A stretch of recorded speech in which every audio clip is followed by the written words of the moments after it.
بلوچستان عوامی پارٹی جسے عام طور پر باپ کہا جاتا ہے، جس کا یہاں پر بلوچستان میں اپنا وزیر اعلیٰ ہے میر قدوس بزنجو، ان کو بھی 2 وزارتیں مل رہی ہیں۔ اس کے علاوہ ANP کو 1 وزارت ہے، اور وہ بھی بتا رہے ہیں کہ شاید مواصلات کی جو وزارت ہے وہ مل رہی ہے۔ اس کے علاوہ پاکستان پیپلز پارٹی کو 7 وفاقی وزارتیں مل رہی ہے۔ اس کے علاوہ متحدہ قومی موومنٹ پاکستان کو 2 وزارتیں مل رہی ہے۔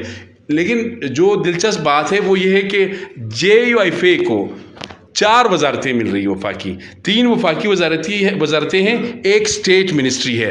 یہ صورتحال ہے اس وقت۔ تو ظاہر ہے بلوچستان پہ اس لیے زیادہ بات نہیں ہو رہی کہ وہاں پر ابھی تک جو عہدہ صدارت ہے اس پر اس وقت لڑائی جاری ہے، اس سے نمٹیں گے۔ اس کے بعد ظاہر ہے وفاقی یعنی جو پارلیمنٹ کا اسپیکر ہے، قومی اسمبلی کا اسپیکر ہے، وہ عہدہ ہے، ڈپٹی اسپیکر کا عہدہ ہے۔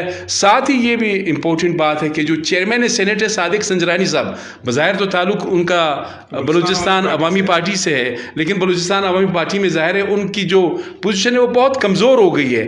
اب یہ جو پوزیشن ہے یہ ملنے والی ہے پاکستان پیپلز پارٹی کو، تو یہ ایک صورتحال ہے۔ صورتحال بن رہا ہے۔ شاہ صاحب آپ نے بات کی، تقریباً ہم اگر بات کریں صوبہ بلوچستان کی، قدوس صاحب تو تحریک عدم اعتماد میں ان کا کافی تجربہ رہا ہے، یعنی ثناء اللہ زہری کے خلاف، پھر ابھی عالیہ جو آپ نے دیکھا جم کمال کے خلاف، ان کے خلاف بھی کوئی یہاں پر خطرات کے جو سائے جو بادل ہے وہ منڈلا رہے بلوچستان میں۔ کیا تبدیلی ممکن ہے کہ قدوس صاحب کی حکومت بھی چلی جائے؟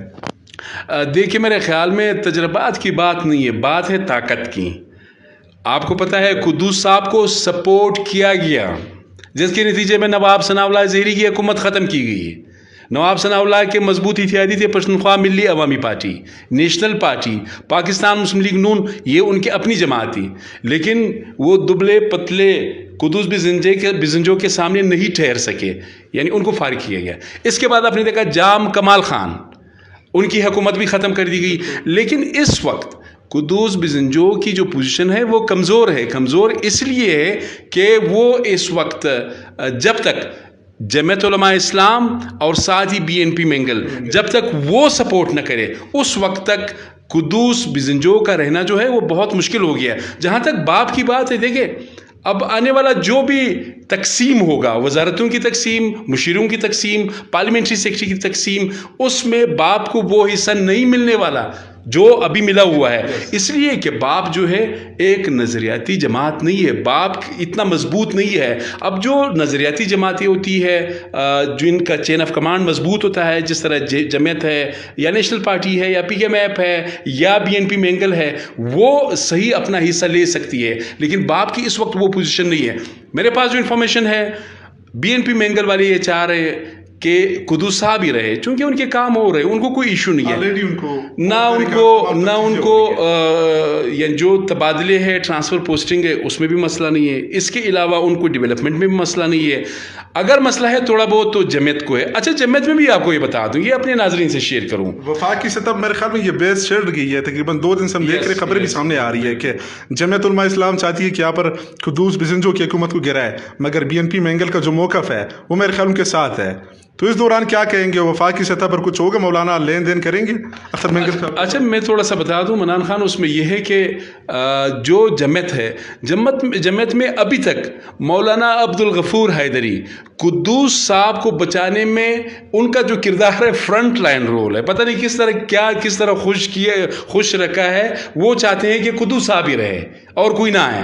اور ساتھ ہی جو مولانا واسع ہے ان کا اپنا ایک سٹانس ہے کہ جی اب ہم اگر آ رہے تو وزیر اعلیٰ بھی ہماری مرضی کا ہونا چاہیے، لیکن قدوس صاحب نے یہ کہا ہے کہ بھائی آپ کو تو منسٹریز چاہیے، کون سی منسٹری چاہیے وہ میں آپ کو دوں گا، کون سا ڈیولپمنٹ چاہیے، کون سا افسر چاہیے۔ یعنی یہاں پر یہ ہوتا ہے کہ اس وقت وزیر اعلیٰ ہاؤس سے کسی بھی deputy commissioner, assistant commissioner, XYZ جو انتظامی افسران ہیں، ترقیاتی امور کے جو افسران ہیں اور فائنینشیل امور سے جن کا تعلق ہے، اس حوالے سے BNP مینگل کو اور JUIF کو ہر معاملے میں آن بورڈ رکھا جا رہا ہے۔ یہ وہی وقت ہے کہ یہ 12 دن یا 14 دن یہاں بجلی روڈ پولیس تھانے میں پڑے ہوئے تھے، کوئی پوچھنے والا نہیں تھا، جام صاحب آخر تک ان کے پاس نہیں گئے۔ لیکن اس وقت صورتحال یہ ہے کہ کوئی بھی سمری، کوئی بھی کاغذ ان کے مرضی کے بغیر نہیں ہل سکتا۔ تو یہ 2 سیاسی جماعتیں یہ آن بورڈ ہے، بلوچستان میں جو بھی تبدیلی ہوگی وہ ان 2 سیاسی جماعتوں کی مرضی سے ہوگی۔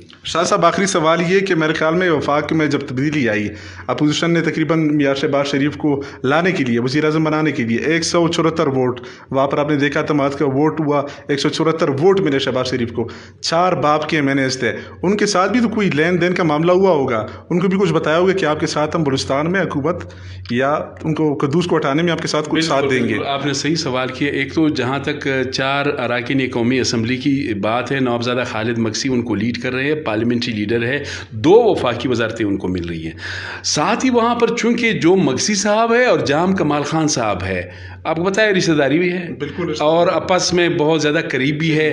اور پھر جو مکسی صاحب ہے نادر بکسی صاحب کا تو آپ کو پتہ ہی ہے کہ ان کا تعلق شروع ہی سے پاکستان پیپلز پارٹی سے ہے اور نواب ذوالفقار مکسی بھی پیپلز پارٹی کے دور میں ہی گورنر بلوچستان رہے. تو مکسی فیملی کی پیپلز پارٹی کے ساتھ اپنی ایک ان کے روابط ہے. اس وقت اسلام آباد میں جو فیصلے ہو رہے وہاں پر BAP کے اندر یعنی باپ کے اندر اگر دیکھا جائے تو اس میں بہت زیادہ اثر جو ہے اس وقت نوابزادہ خالد مکسی کا ہے. لیکن اندر کی بات ہے کہ نوابزادہ خالد مکسی وہ بھی قدوس بزنجو کو پسند نہیں کرتے ہیں. وہ بھی کہتے ہیں کہ کوئی ان ہاؤس چینج ہو. اب ظاہر BNP مینگل کس حد تک یہ جائیں گے قدوس بزنجو کو بچانے میں یہ تو وقت ہی بتا سکتا ہے. بہت شکریہ ناظرین. ہم نے آپ کو آگاہ کرنا تھا بلوچستان کی صورتحال سے اور وفاق کی جو کابینہ بننے جا رہی ہے کس جماعت کو کتنی وزارتیں مل رہی ہے. اس تمام تر صورتحال پر سید علی شاہ صاحب نے بہترین سراسر گفتگو کی. اب تک کی صورتحال سے کوئٹہ وائس سے منامن دخیل اور میرے مہمان سید علی شاہ کو دیجیے اجازت. تب تک کے لیے کوئٹہ وائس دیکھتے رہے.